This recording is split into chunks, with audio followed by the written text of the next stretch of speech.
शोभा नागरगोजे या चॅनलला लाईक आणि सबस्क्राईब करा. धन्यवाद. निवृत्ती सुखाचे ते सुख पाहता श्रीमुख गोविंदाचे रंगविरांगत गुरुला बोलता सुखत चरण तळी नामामने हाती लोलियाचा उंडा गवळणी त्या तोंडा भुललिया रंगनी रांगत गुरुला बोलत आसुर रुळत चरण तळी नमो विठ्ठला राजया पांडुरंगा नमो रुक्मिणी माऊली ज्ञानगंगा नमो कुंडलिका नमो चंद्रभागा नमस्कार माझा रुक्मिणी पांडुरंगा पांडुरंगा करू पांडुरंगा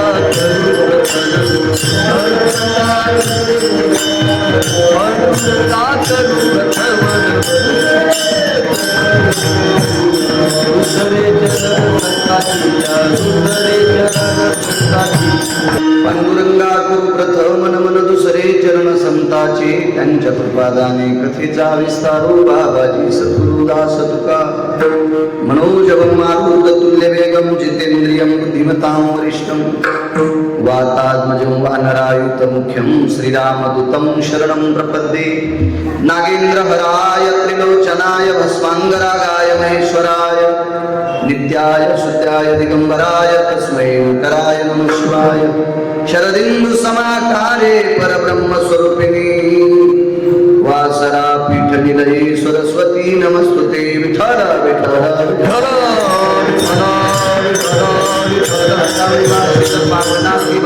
पंचानन समाना तया श्रोत्याची आचरणी जाना साष्टांग नमन करीत असू वाद्ये भूषित पावन ती प्रत्यक्ष अमरेंद्रा समान तयाची आचरणी जान साष्टांग नमन करीत असू आता गान गंधर्व देवता कोकिळ कंठ स्वराराका जी कीर्तनी वैवासित लोका त्याची आचरणी नमनगा मजदी सदसो परम विख्यात जो जान ब्रह्मयाचा सुतू नारद जान नाम तितिक्षु त्याची आचरणी नमनगा जेने धर्म जितविलाची बली तो संभाजी जाल नवाळी गावतरला जयाची आकुळी तया छत्रपतीची आचरण कमळी साष्टांग नमन करीत असो विठ्ठल विठ्ठल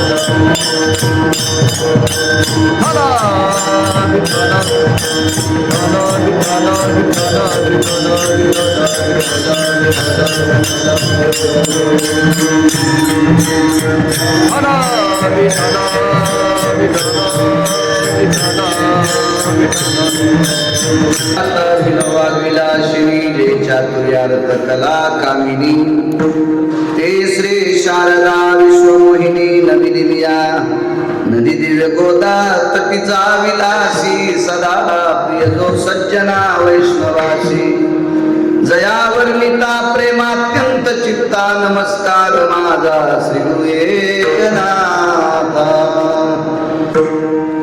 दुःखाची निवृत्ती सुखाचे ते सुख पाहता श्रीमुख गोविंदाचे रंगनी रांगत गुलगुला बोलत आसुर रुळत चरण तळी प्रस्तुत प्राप्त प्रसंग सेवेकरता निवडलेला अभंग संत शिरोमणी नामदेवरायांचा आहे.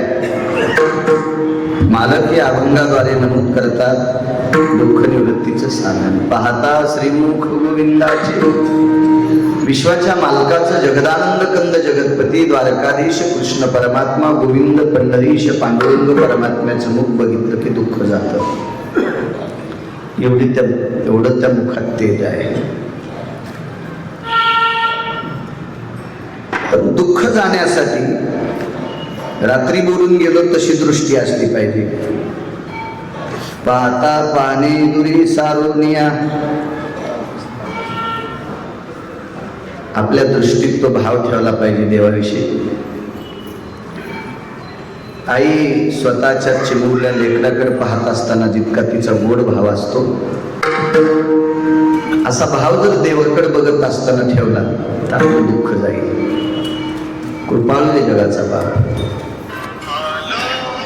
त्याचं मुख बघितल्याच्या नंतर फारशा लोकांचं दुःख गेलं. बाकीची काही औषधे आहेत त्यांना दुष्परिणाम असतो वगैरे वगैरे, ते परवडणारी नसतात, पेलवणारी नसतात. विटेवरीच्या मालकाच्या मुखात फार मोठी ताकद आहे. ते बघितलं की दुःख जातं. एवढी ताकद या तीर्थात आहे, कारण या तीर्थासाठी तीर्थ सुद्धा बेजार आहेत. या पवित्र भारत देशात नवे भारत देशाच्या बाहेर जे काही तीर्थ आहेत ती सगळी तीर्थ मी काल बोलून गेलो दुपारी माध्यान्ह काळाच्या वेळेला चंद्रभागेत स्नान करण्याकरता येतात. तीर्थ स्वतः शुद्ध होण्यासाठी. मग तीर्थ जर या तीर्थाची अपेक्षा करत असेल तर चंद्रभागा किती मोठं तीर्थ आहे. भगवंताचं मुख बघितलं की दुःख जातं. इथं मंगळवेढा गाव आहे, चोखोबारायचं अधिष्ठान आहे तिथं. चोखोबारा एक अनन्य साधारण महत्व असलेली वारकरी संप्रदायातली दर्जेदार व्यक्तिमत्व श्रीमंत श्री चोखोबारा आहे. फार एक दर्जेदार व्यक्तिमत्व. याच्या पलीकडे सांगायचं झालं तर विटेवरचा मालक सुद्धा चोखोबाराच्या डोळ्यात डोळे घालून बघत नव्हता. एवढा मोठा अधिकार चोखोबारायांचा. तुम्ही एखाद्या माणसांना एखाद्या जातीला उच्छेदून बोलत असाल त्याचं कारण एक आहे, तुमच्या अंतःकरणात पाप याच्या करता तुम्ही दुसऱ्यांना नाव ठेवता. परत चांगलं वागणाऱ्यांना पंढरपुरातल्या मालकाने अंतःकरणात घेतलं. तुमच्या रात्रंदिवस तुमच्या चेहऱ्याची स्वच्छता ठेवणारा एक वर्ग आहे. तुम्ही दाढी कटिंगला जाता. महाराज प्रेमानं माय तोंडावून हात फिरीत असती, आजी फिरीत असती आणि या इटभर पोटाच्या खळगी करता का होत नाही, पण तुमच्या तोंडावून प्रेमानं हात फिरवत असतो तो नावी. त्या नापिकाच्या कुळामध्ये जन्माला आलेले सद्गुरु शेना महाराज सद्गुरु शेना महाराज पंढरपूरला आले की पंढरपुरातल्या मालकाची मान खाली वाकत होती. पाहतच नव्हती डोळ्यात डोळे घालून. इतका दर्जा शेना महाराजांचा होता. पण खरं तर ही आमच्या लोकांनी ही संत वंचित ठेवली. देवा कीर्तनकारांनी ही मागे ठेवली. इतकी मोठी संत आहे, मोठी संत आहे. मला असं वाटतंय संप्रदायाच्या बाबतीत जातीवाद येऊ नये. बाकी तुम्हाला कुठं करायचं असेल तर करा, पण संप्रदायात नाही.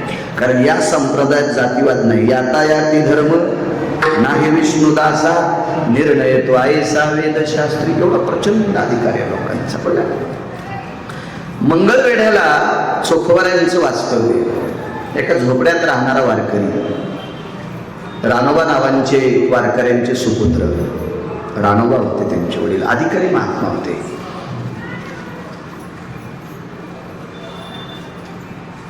आणि चोखोबाराय घरी आले एके दिवशी. घरी आल्याच्या नंतर पाहतात तर आपल्याला बाळ झाले.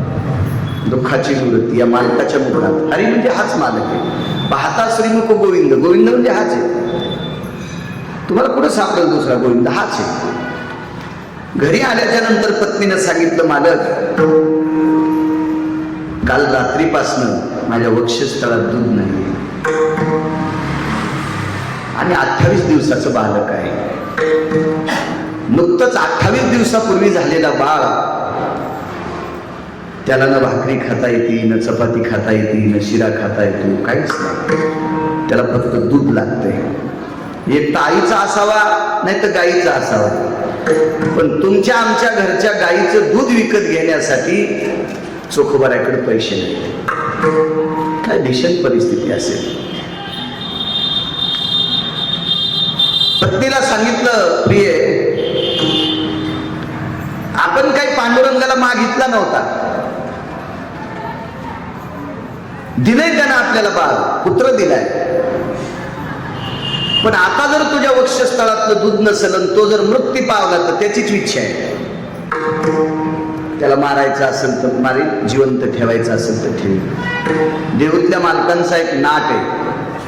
61 नाटांपैकी एक नाट, इतका गोड नाट आहे. आता तुझा कळेल ते कधी. खबर आहे की केली देवा. हे देवा तुला काय करायचं तर तर तार मारायचा असेल तर मार. आता तुझं कळेल ते कधी. तुला काय करायचं देवा तू ठरव, हे तुला समर्पित केले. याच नाट्यप्रत्ययाने चोखोबाराने पत्नीला सांगितलं, सोयरा तो ठरेल तो मालक, तो विश्वाचा करताय. देखवी एक रे एक नारायण. ह्या विश्वातल्या दळणवळण ही सगळी क्रिया ह्या जीवाची त्याच्या हातात आहे. तो ठरवेल, तू काय काळजी करू नकोस. आणि आपल्या काळजीला काही होत नाही. चोखोबाऱ्या बाहेर खिन्न पत्तीत बसले. तेवढ्या अवकाशात एक वारकरी रस्त्याने जात होता. त्या वारकऱ्याला चोखोबाऱ्याने विचारलं, देव कसं दिसतोय? काय गोड वाक्य, याच्या मागचं वाक्य समजत मला. चोखोबाऱ्या भजन करत असताना विठोबा रुक्माईचं भजन झालं की चोखोबाऱ्याला बुक्का लावायला पंढरीचे मालक येत होते, पण त्यावेळेला त्यांचे डोळे झाकलेले असायचे. कारण डोळे उघडून भजन करायला त्यांच्या पुढे कोणी बसतच नव्हतं. त्याच्यामुळे पाहायचा काही प्रश्नच नव्हता. एकटे भजन करायचे एका लिंबाकाच्या झाडाखाली. एक चोखालिंग म्हणून प्रसिद्ध होतं चंद्रभागेच्या तीरावर, तिथं ती भजन करायची. आणि विठोबा रुक्माईचं भजन झालं की भगवंत येऊन त्यांना बुक्का लावून जायचे. पाहिलाच नाही देव कधी. म्हणून त्या वारकऱ्यानं विचारलं, भगवान कसे दिसतात? तर तो वारकरी, मला असं वाटतं लोक तो चोखोबाऱ्याचा तिरस्कार करत होते याच्याकरता तोही जर असं करत असेल. कशाहून सांगतो माहितीये का? देव कसा दिसतो त्यानं जर मातीवर बोटानं काढून दाखिला असता तर चोखोबाऱ्याविषयी भाव वाटला असता, पण त्यानं हातातल्या काठीनच मातीवर असं भगवंताचं चित्र रेखाटलं. विटेवरच्या मालकाचं पांडुरंगाचं असं चित्र काठीनच रेखाटलं. म्हणजे त्या अर्थी तो पण जरासा टाईटच होता. आणि चोखोबाऱ्याने ते मातीवरचं चित्र पाहिलं, पण मातीवरचं चित्र घरी कसं दाखवायचं आता? फाटकी बनेन होती, त्याला आपण निमस्ती म्हणायची जुनी माणसं. एवढ्या जातीच्या बाह्या आणि अंग भरून कपडे नसल्यामुळं निसर्गाच्या कोपानं शरीर काळपट पडलेलं होतं. व्यवस्थित जेवायला नाही, पांघरायला नाही, अंथरायला बोऱ्या होता, राहाला झोपडं होतं, आंघोळीला बोरीचं झाड होतं, त्याच्या खाली दगडला टेकलेला, कुठून तरी एकूण तिकून थोड्याशा काड्यापुढे आणून लहानशी बाथरूम केलेली. अशा साध्या परिस्थितीत जीवन. घरात जेवढी भांडी तेवढी खापराची होती. लोकांना टाकून दिलेला फुटक्या तोंडाचा डेरा हा चोखोबाऱ्याच्या घरी पाणी भरायला होता. तुम्ही आम्ही दसरा काढल्याच्या नंतर फेकून दिलेली खापराची भांडी ही सगळी चोखोबाऱ्याच्या घरी होती. इतकी परिस्थिती दयनीय. आणि ऐकीर तर लांबून बसून मंडपाच्या बाहेर मंडप झाडायचं काम करायचे चोखोबाऱ्या. दुःख निवृत्तीचं साधन सांगतं. या मालकाचं दुःख बघितलं की दुःख झालं. चोखोबाऱ्यानं एका प्रतिष्ठित व्यक्तीनं काठीनं काढलेलं मातीवरचं चित्र तसंच चित्र स्वतःच्या दंडावर काढलं. पण काडी, ती काडी ओढली की चोखोबाऱ्याच्या अंगावर पांढरी देत पडायची.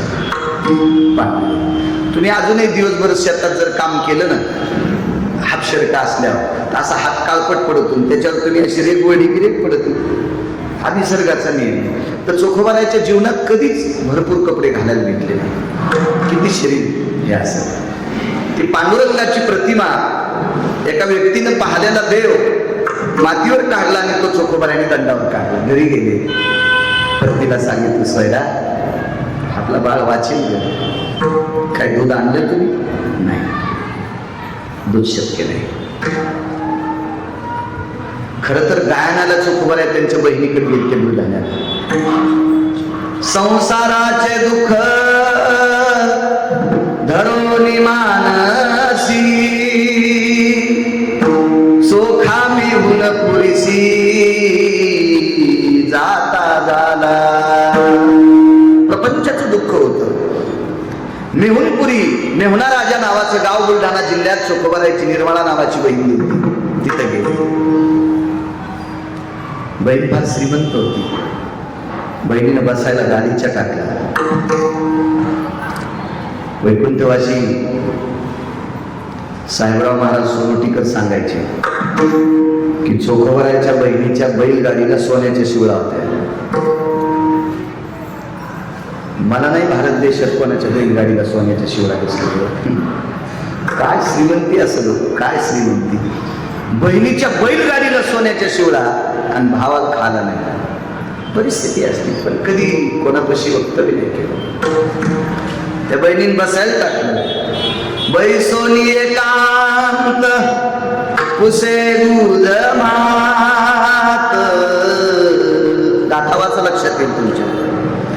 जवळ बसली आणि काय विचारत होती ती. म्हणली नाही तुला किती मुलं झाले, कोण सुखी आहे. एकच वाक्य विचारलं. बै सोनी एकांत पुसे दूध मात. वैनी शमवंत आहेत की.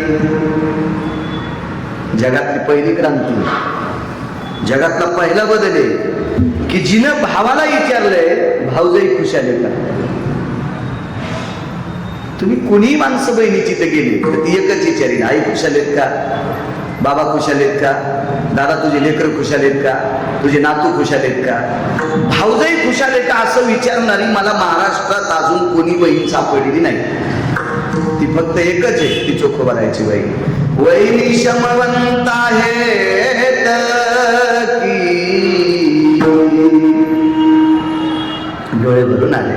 ताई तुझी भाऊजाई खुशाल आहे ग, पण तिला एक मुलगा झालाय आणि तिचं दूध संपलंय. मी गाय नेण्यासाठी आलो. गाय दिली बहिणीनं.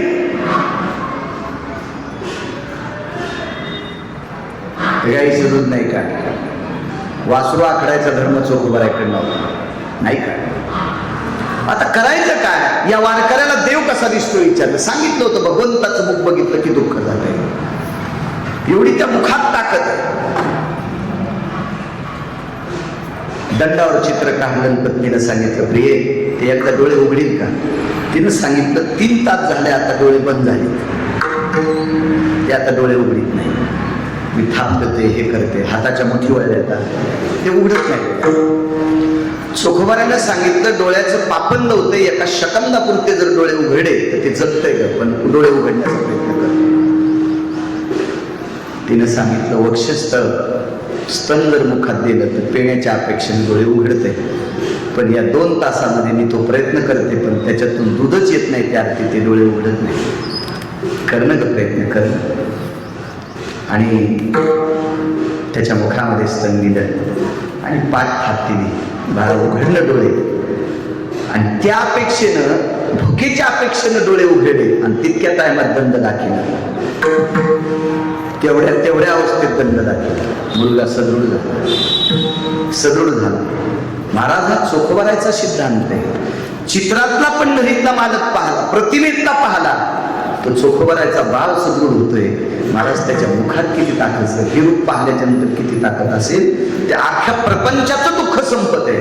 आणि चंद्र सूर्य येतोपर्यंत गाथ्यामध्ये कर्ममेळा नावाचा चोखोबराचा पुत्र आजही जिवंत आहे. ही केवळ ताकद आहे, त्या मालकाची प्रतिमा पाहण्याची ताकद आहे. म्हणून मालक पहिल्या कडव्यात म्हणतात.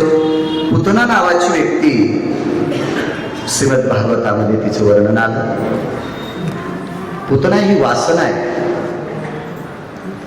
ती राजा बळीची कन्या होती, तिचं नाव होतं रत्नमाला. राजा बळीच्या दारामध्ये भगवान वामन पंढरीतले मालक वामन अवतारात ज्या वेळेला आले, ते रूप वटुरूप पाहलं छोटस. त्यावेळेला त्या रत्नमालेला इतका आनंद वाटला की असं पोरगा आपल्याला व्हावं, अशी तिची वासना. तर भगवंताने सांगितलं तुझं माझ्यावर प्रेम आहे, माझ्यासारखा मुलगा तुला व्हावा किंवा मी तुझ्या पोटी यावा असं तुला वाटतंय, पण तितकं पुण्य तुझं नाही. मी एका अवतारात तुझं स्तनपान करीन, बालवयामध्ये तुझं स्तनपान करीन, तुझं दूध पिईल. पुतणीला आनंद वाटला. त्या रत्नमालेला, पुतना चुकून गेला शब्द, रत्नमालेला आनंद वाटला. पण कालांतरानं भिक्षेच्या संदर्भामध्ये काही पूर्तता न झाल्यामुळे राजा बळीला वामनांनी पाताळात घातलं. मग मात्र रत्नमालेला राग आला. याच्याविषयी माझं इतकं प्रेम होतं की ह्या मेल्यानं माझ्या बापाला पाताळात घातलं, आता एका अवतारात माझं दूध पिणारच मी, ते विष घालून याला मारीन. देव म्हणजे तेही पुरं करेल, कारण ती वासनाच होती. आणि हीच पुतना पुढे अघासुराची बहीण म्हणून जन्माला आली. रत्नमाला द्वापार युगामध्ये अघासुराची बहीण होती पुतना. अघासुर नावाचा राक्षस होता आणि कंसाकडे पैजेचा विडा उचलला आणि ती गोकुळामध्ये त्या गोकुळातली लेकरं मारण्यासाठी गेली. बालहत्यारी होती ती लेकरं मारत असताना भगवंताच्या लक्षात आलं, निष्पाप लेकरं मारते, चूक करते, मग करायचं काय आता. पाळण्यामध्ये दोघं होती, बलराम दादा आणि कृष्ण परमात्मा. पाळणा मोठा होता, तसा मोठा पाळणा. भगवंत पाळण्यात फिरले, त्याला काय करता येत नाही. आणि बलराम दादाचा अंगठा पायाचा स्वतःच्या पोठानं दाबला, हिरडीनं दाबला, कारण दात इतक्या कमी वयात नसते तर लेकरं.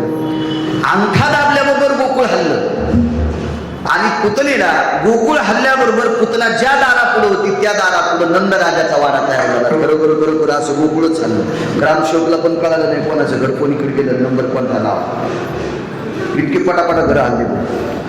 आणि याचं कारण एक जण मला कशा करता हलवलं, दोन वेळेला हलवलं वेगळं. 7व्या अवतारामध्ये वाली नावाचा व्यक्ती मारायचा होता. खरं तर वाली आणि सुग्रीव दोघं जण भाऊ होते. वालीला वरदान होतं, 7 ताडाची झाडं 7 कोपऱ्यात असे उभे होते. आता एखाद्या शक्तीनं जर हे सगळे पालन पाडायचे असतील तर एका याच्यामध्ये पडू शकतात, पण एकदा तो पाडायचा आणि हा पाडायचा, असे तिरपट जर पाडायचं झालं तर कसा बाण मारता येईल. मग 7 ताडाची झाडं 7 ठिकाणी होते. लक्ष्मणजीचा अंगठा मर्यादा पुरुषोत्तम रामचंद्राने पायनं दाबल्याबरोबर शेषाचा अवतार पृथ्वी आली आणि 7 ताडाची झाडं एका रेषेत आली. फरक सांगतोय, 7व्या अवतारात अंगठा पायनं दाबला आणि 8व्या अवतारात अंगठा तोंडानं दाबला. त्याचं कारण होतं, 7व्या अवतारात मर्यादा पुरुषोत्तम रामचंद्र मोठे होते, लक्ष्मणजी लहान होते. आणि 8व्या अवतारात बलराम दादा हेच लक्ष्मण वयानं मोठे होते, कृष्ण परमात्मा लहान होते. मोठ्या भावाला लाथ कशी मारावी याच्याकरता तोंडानं दाबला. गोकुळ हल्लं, नंदराजाच्या वाड्यात आली आणि भगवंताला मधला सर्वांना ज्ञात विषय आहे. देवाला घेतलं, गायच्या गोठ्यात गेली. ती पाहत नव्हती देवाकडे, कारण तिला माहित होतं याच्याकडे एवढं तेज आहे, आपण जर याच्याकडे बघितलं त्याला आपल्याकडे बघितलं तर आपण जळून जाऊ. देवाने तिच्याकडे फारसं पाहिलं नाही. हृदयाशी घेतला, गायीच्या गोठ्यात घेतली आणि स्तनाला लावला. पिऊ महाराज, त्याला काय ओढता येत नाही जगाचं. त्यानं सण तिचे पंचप्राण ओढायला सुरुवात केली. त्यावेळेला ती शेवटच्या वेळेला तिला अनुताप झाला, पश्चाताप झाला, आपण याच्या उगाच नादी लागलो. हा प्रचंड शक्तिशाली, हा जगाचा बाप आहे, हा विश्वाचा मालक आहे. आपण चूक केली याच्याशी वैर करून आणि मरता मरता प्रसन्नपणाने त्याच्याकडे पाहू लागले आणि प्राण सोडला. ताकद किती महाराज त्याला पाहण्याची, काय मोठी शक्ती आहे त्याला बघण्याची. भाऊ, विरोधक वृत्तीनं मारण्यासाठी आलेली पुतना, पण शेवटच्या टप्प्यात प्रसन्नपणा आला, तिला देवाला पाहिलं आणि प्राण सोडला. देवाने विचार केला, जाऊ द्या, विरोध घेऊन आलती, पण शेवटच्या टप्प्यात प्रसन्नता आली, तिला वाया जाऊ द्यायचा नाही, तिला साविज्यता नावाचा मोक्ष देऊन टाकला. वैरात्मक दृष्टीनं पाहला आलेली पुतना शेवटच्या टप्प्यामध्ये 2-4 सेकंदात प्रसन्नपणात पाहिल्यामुळं तिला साविज्य नावाचं आसन देऊन टाकलं आणि कायमचं तिच्या जीवनातला गर्दा जाळून टाकला, दुःख जाळून टाकलं आणि साविज्यता नावाच्या खुर्चीवर तिला बसायला प्राप्त झालं. ते आसन दिलं. यालाच म्हणायचं दुःखाची निवृत्ती, सुखाची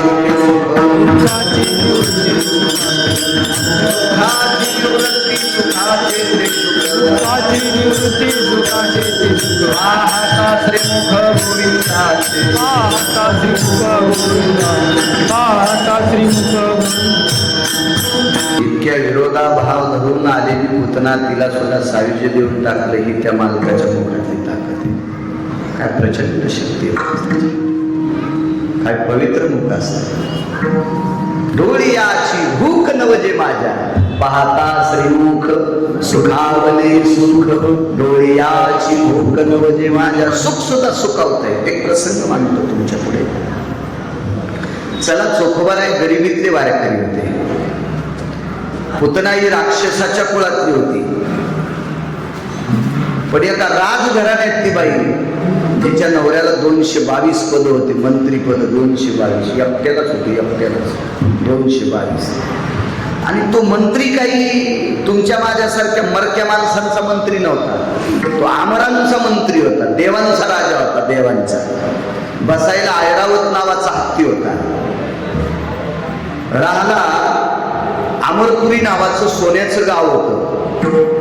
एवढा प्रचंड श्रीमंत, त्याचं नाव इंद्र आहे, पत्नीचं नाव शची आहे, मुलाचं नाव जयंत, मुलीचं नाव जयंती, असा गोडसा त्याचा परिवार. शची नावाची पत्नी आहे त्याची. एके दिवशी शचीकडे इंद्रभुवनाला एक वारकरी गेले. त्या वारकरी म्हणजे 6व्या क्रमांकाचा संन्याशी.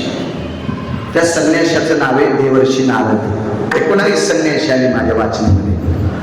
त्याच्यापैकी 6व्या क्रमांकाचा संन्याशी देवर्षी नारद भजनानंदी आहेत. गळ्यात विनाय, हातात चिपळ्या येतात. म्हणून तर आपल्याकडे संप्रदायात या गादीला नारदाची गादी म्हणतात, नारदांची गादी. आणि बसून कीर्तन करतात का? बसून म्हणजे अपघात झाल्यामुळे मी बसून करत होतो त्याला बसून नाही. बसून कीर्तन म्हणजे भागवत, रामायण, पुराण याला बसून कीर्तन. ही 9 लोक होती, त्याच्यापैकी शुकाचार्य 1 नंबरला. आणि त्या गादीला व्यासांची गादी म्हणतात. पण वारकरी संप्रदायातल्या परंपरेला नारदांच्या गादीचं महत्व आहे. तिला नारदांची गादी म्हणतात. आणि ती कथाकारांची गादी असते, तिला व्यासांची गादी म्हणतात. नारद आले, एक वारकरी आले. नारदांसारखं भजन नाही केलं कोणी, जीवनभर भजन केलं, जीवनभर. नारद आल्याच्या नंतर नारदांचं स्वागत केलं, सन्मान केला. आपल्या संप्रदायात फार मोठी किंमत आहे. खरं तर संप्रदायातल्या भजन्यानं, मृदंगाचार्यानं, कीर्तनकाराने इतकं गोड वागायला पाहिजे, इतकं गोड वागायला पाहिजे की जी माणसं कधी कधी आई वडिलांचं रोज दर्शन घेत नाहीत ती माणसं आमचं घेते. इतका पवित्र संप्रदाय जगात कोणता असेल तर तो वारकरी संप्रदाय. देशाचे पंतप्रधान सुद्धा श्रीमंत श्री सद्गुरु शांतीब्रह्म कुरेकर बाबांच्या चरणावर नतमस्तक होतात. मी मगाशी बोलून गेलो रवी महाराजांना. वारकरी संप्रदायातले आपण तर ज्ञानोबाराय तुकोबाराय पाहिली नाही, पण ज्ञानोबाराय तुकोबारायची सात्विकता ज्यांच्याकडे दिसते ते श्रीमंत श्री सद्गुरु कुरेकर बाबा. महाराज किती किती मोठा संप्रदाय किती मोठा. या देशातला आमदार असेल, या देशातला खासदार असेल, या देशातला मंत्री असेल, तो कीर्तनकाराची जात विचारित नाही, त्याचं कुळ विचारित नाही. तो फक्त वारकरी आहे. या देशातला श्रीमंत असेल, या देशातला व्यापारी असेल, या देशातला शैक्षणिक क्षेत्रातला असेल, या देशातला वैद्यकीय क्षेत्रातला असेल, पकवाद्या असेल, गळ्यात माळ असेल तर त्यालाही नमस्कार करतात, भजनाला नमस्कार, कीर्तनकाराला नमस्कार. इतका पवित्र संप्रदाय. याच्यात गोड वागलं पाहिजे, चांगलं वागणं गरजेचं आहे. ठीक आहे, माणसं गढूळ भेटत असतील, माणसं विचित्र भेटत असतील आपल्या तिघांना, आपण डोकं लावायचं नाही त्यांना. आपण कशात त्यांना डोकं लावायचं? तो त्याचा त्याचा भाग आहे, त्याचा त्याच्या डोक्यातला गरजा त्याच्याकडे ठेवायचा. आपण त्याला नाही डोकं लावतो. आपण संप्रदायाचं काम करत असताना लोक आपल्याला किती मानतात हे बघायचं. मी नर्मदा परिक्रमा करत असताना महाराष्ट्र राज्याच्या बाहेर परिक्रमा येते, पण युट्यूबवर पाहिल्याच्या नंतर भाऊ मला चांगल्या प्रतीचे डबे घेऊन येत होती लोक, श्रीमंत लोक डबे. तिकून तिकून फोन घ्यायचे, विचारायचे बाळू महाराज कोण्या मुक्कामाला थांबले, तिथं मला डबे यायचे. रात्री 10-10 वाजता उठून काही माणसं फळं घेऊन यायची. म्हणजे ह्या संप्रदायाची शक्ती महाराष्ट्राच्या बाहेर सुद्धा आहे. इतका मोठा गोड संप्रदाय. नारद गेल्याच्या नंतर नारदांच्या चरणावर शची नतमस्तक होतात. शची कोण? जिच्या नवऱ्याला 222 पद आहेत. प्रकाशराव 222 मंत्रीपद एकट्यालाच मंत्रीपद सांगतो त्याच्यातलं एक. त्याच्याकडे असं पद आहे, भोगावती नावाच्या 2 गंगा आहेत, एक स्वर्गात एक आणि खाली एक आहे. त्या भोगावती नावाच्या गंगेचं पाणी एका पात्रात घ्यायचं आणि त्याच्यात काही टाकून त्याची शाही तयार करायची. आणि त्या शाहीनं इंद्रानं फॉर्मवर सही केली आणि त्या फॉर्मवर टाइम टाकला आणि गिरगावकरांचं नाव टाकलं, उद्या 12:30 वाजता यमानं गिरगावकर मारलाच पाहिजे. मग ते कारण काही बी असेल, गुचकी आली असेल, ठसका लागला असेल, अटॅक आला असेल, ठेस लागली असेल, खाली पडला असेल, मळमळ झाला असेल, उलटी झाली असेल, गाडीने उडवला असेल, पण बरोबर 12:30 म्हणजे 12:30 मरणार गिरगावकर. सही कोणाची माहिती नाही? इंद्राची. मृत्यूच्या फॉर्मवर इंद्राची सही असल्याशिवाय दक्षिणेचा मालक कोणालाही मारित नाही. हे पद त्याच्याकडे. दुसरं पद सांगतोय, वरुण नावाचा व्यक्ती फॉर्म घेऊन गेला. परभणी जिल्हा आहे, परभणी जिल्ह्यात बरीच गाव आहेत, लातूर जिल्हा आहे, हिंगोली जिल्हा आहे, जालना जिल्हा आहे, फारशी गाव आहे. वरुणाने इंद्राला सांगितलं, महाराज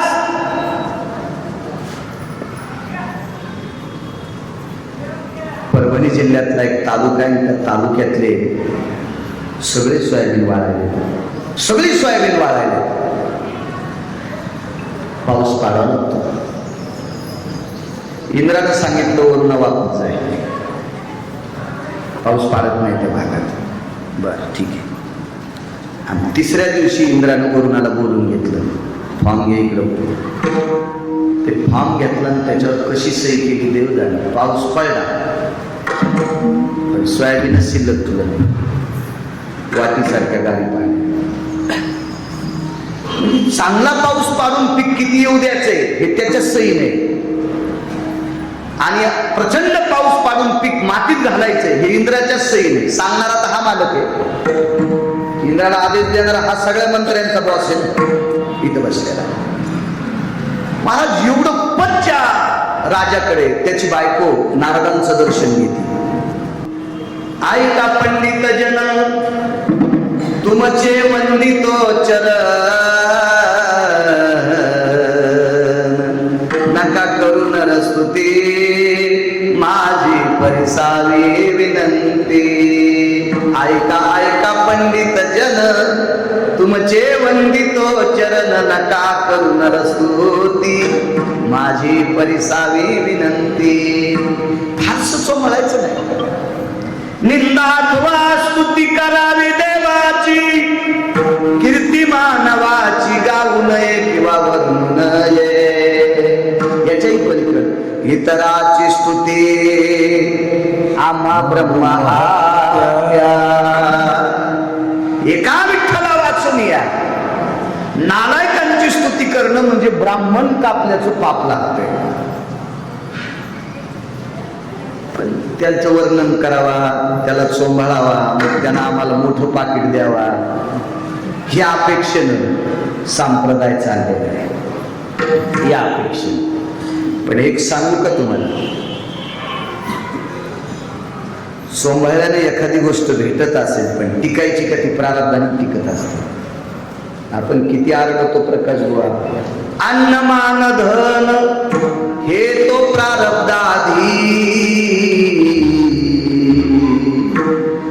तुम्हाला चांगलं खायला भेटत असेल, चांगली कपडे भेटत असतील, मान भेटत असेल तर ते तुमचं नशीब आहे. आणि तुमचं नशीब जर फुटका असेल ना तर कधी सून सुद्धा तुम्हाला आवजाव बोलणार नाही. असं समजायचं त्या सासऱ्यानं आपलं नशीब तुर्कस्तानच्या पलीकडे झोपलंय. हा, तू म्हणत असशील मी लेकरासाठी इतकं कमवून ठेवलंय, सगळीच बाप कमी देत का, तू एकटाच बेजार थोडाच व्हा. निसर्गाचा नियम आहे, बापानं पोरासाठी कमवावा आणि त्या पोरानं माय बापाला सांभाळून पुन्हा त्याच्या पोरासाठी कमवा, हा निसर्गाचा नियम आहे. आपण कमवतो काय नवलाची गोष्ट. मी सर महाराष्ट्र पालता घातलाय, निसर्गाचा नियम आहे. आपण आपल्या लेकरांसाठी कमवतो, पण आपलं प्रारब्ध जर खोटं असेल तर आपली सून सुद्धा आपल्याला आवजाऊ बोलत नाही. आणि आपलं प्रारब्ध गोड असेल तर आपण चुकीचं काम करणारे सुद्धा आपल्या घरातील लोक आपल्याला धोका देतात. त्याला प्रारब्ध म्हणतात. प्रारब्ध एक सोपी गोष्ट आहे. आपण सगळी शेतकरी माणसं आहोत. भाऊ किती लाखाचा बैल आणला संजय पाटील, तर बैल विकत घेतल्या कुठलं खातो तो, मालकानं टाकलेली बैल. आणि महादेवाला सोड्याला कठाळ्या. मग कोणाचं खाणार का नाही ते आकड्याचे कंस. ठीक आहे, तुमचं रान जवळ आहे शेताच्या गावाच्या, कुपाटे मोडून जरी देवाचा कठाळा गेला तर कोणाकडे तक्रार करतात. त्यानं खाल्लं कमी तुडीलं जास्त. मग आता 2 लाखाचे बैल चांगले का कठाळ्या चांगला? काय चांगला? नशीब कोण घेऊन आला? कठाळ्या. गण घरच्या बैलाला घागर माळा, घाट्या, घुंगर, झुली, घुंगराचा कासरा, सगळा थाट. यशनीला गोंडे, मोरखीला गोंडे, कशाला गोंडे आहे का नाही? पण टाकलं तेच खावं लागलं. तुम्ही लग्नाला गेल्यावर बसलं मी त्याला चाटी. पण कठाळ्या कोणाचे बी आकडे निबर कंस खात नाही,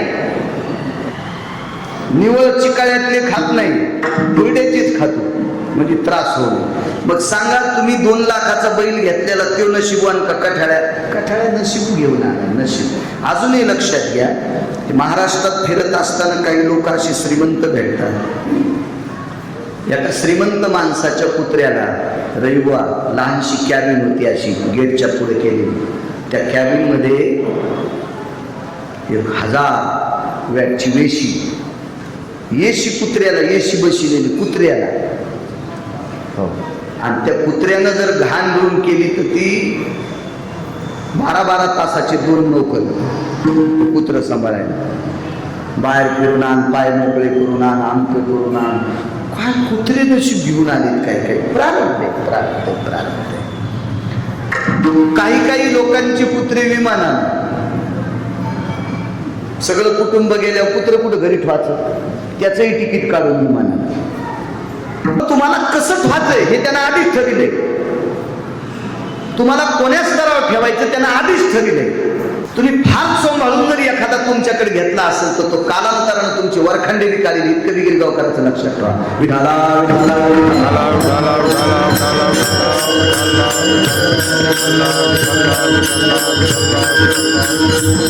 कारण कधी कधी काय असतं माहितीये का, काही ठराविक गडी असते. ते बैल जर शिवळाव पडला किंवा उगाच इकडं तिकडं तास सोडून जात असेल तर नुसतं असं आसुडाला हात लावून असा उगारीत होते. शहाण्या गड्याचा आसूड पाहिला की गडी तासात येत होता. देतात का नाही शेपूट मुरगाळून, काही कातडं म्हणणार. त्याच बैलाच्या कातड्याची याची बायको पर्स वापरते, त्याच बैलाच्या कातड्याची याची पोरं बेल्ट वापरते, त्याच बैलाच्या कातड्याची याच्या पोरायला मोबाईलची कवर आहे आणि हे त्याची शेपूट पिळून कातडं म्हणते. मूर्खपणाचं टोक, मूर्खपणाचं. म्हणजे हे कधी कधी माणसं जे ज्याच्याकडून काम घेते ते त्याचेच वरखंडे काढते. असं कधी कधी महाराजांच्या बाबतीत होऊ शकते. नारद आले आणि नारदांचं दर्शन घेतलं. दर्जेदार बाई, दर्जेदार. प्रणाम. नारदाने विचारलं माय खुशालीच? हो.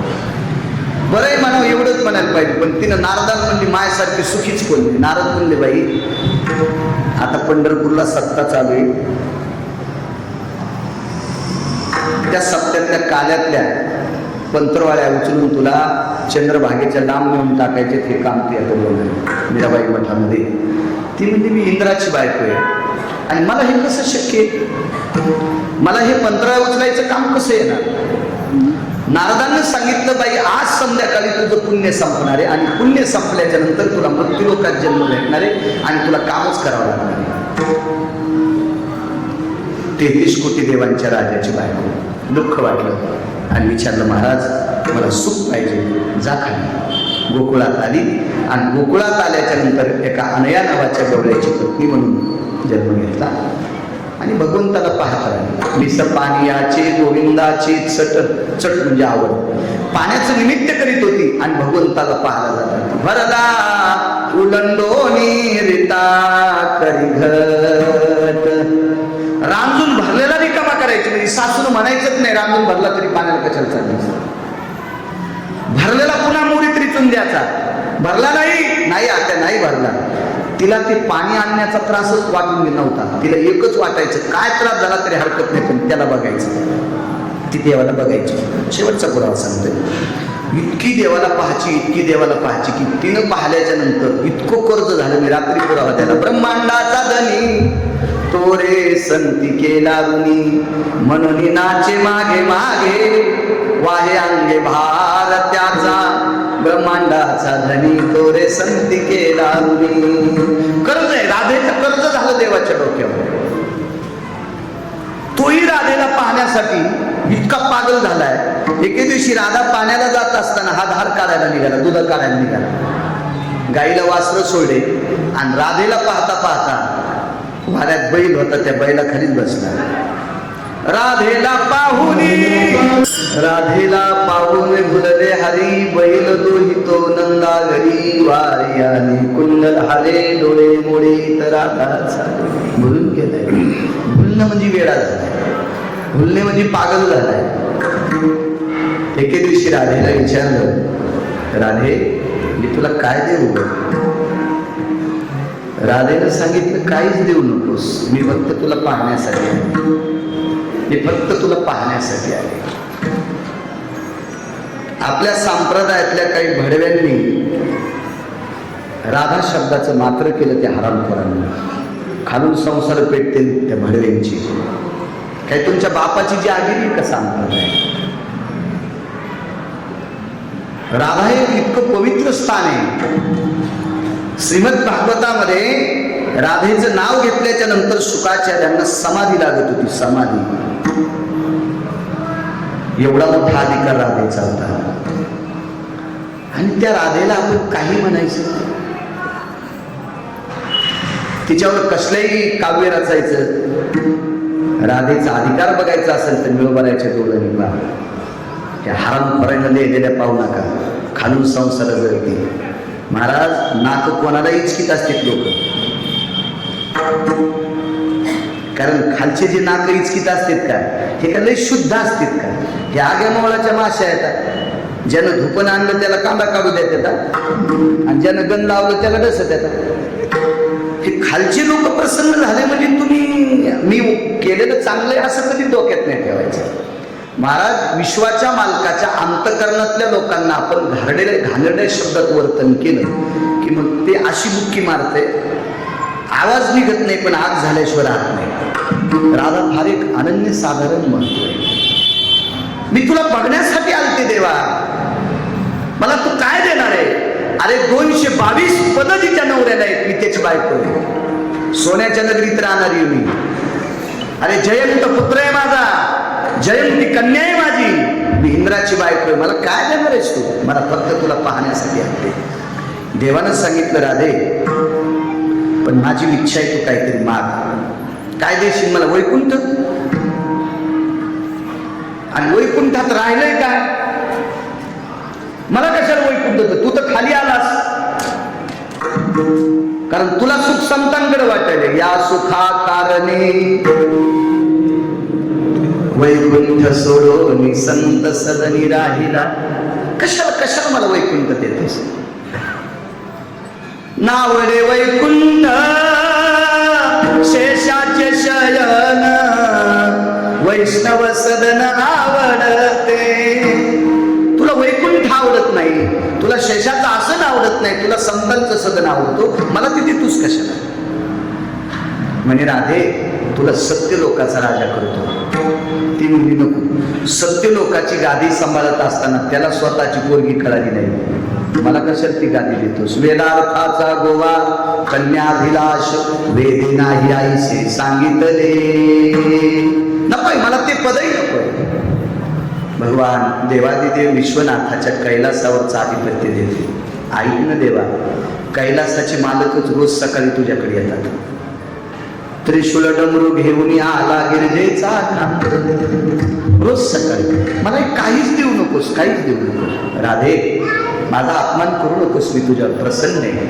तू अमरपुरीतून खाली भक्ती लोकात आल्याच्या नंतर तुला दुःख प्राप्त होणार होतं असं नारदानं नमूद केल्याच्या नंतर तू माझा चेहरा पाहण्यासाठी आलीस. आता तुला दुःख होणार नाही असं काहीतरी माग देशील का मला? हो. मग ज्या दिवशी माझं शरीर या मातीत पडेल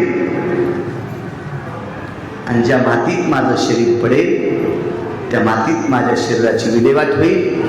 शरीराची विल्हेवाट कशी लावतात ते तुम्हाला ज्ञात काल्याच्या कीर्तनात नको सांगणे. आणि त्या ठिकाणची माती चंद्र सूर्य येतोपर्यंत तू कपाळाला लाव. गोपी चंदन उटी तुळशीच्या माळा.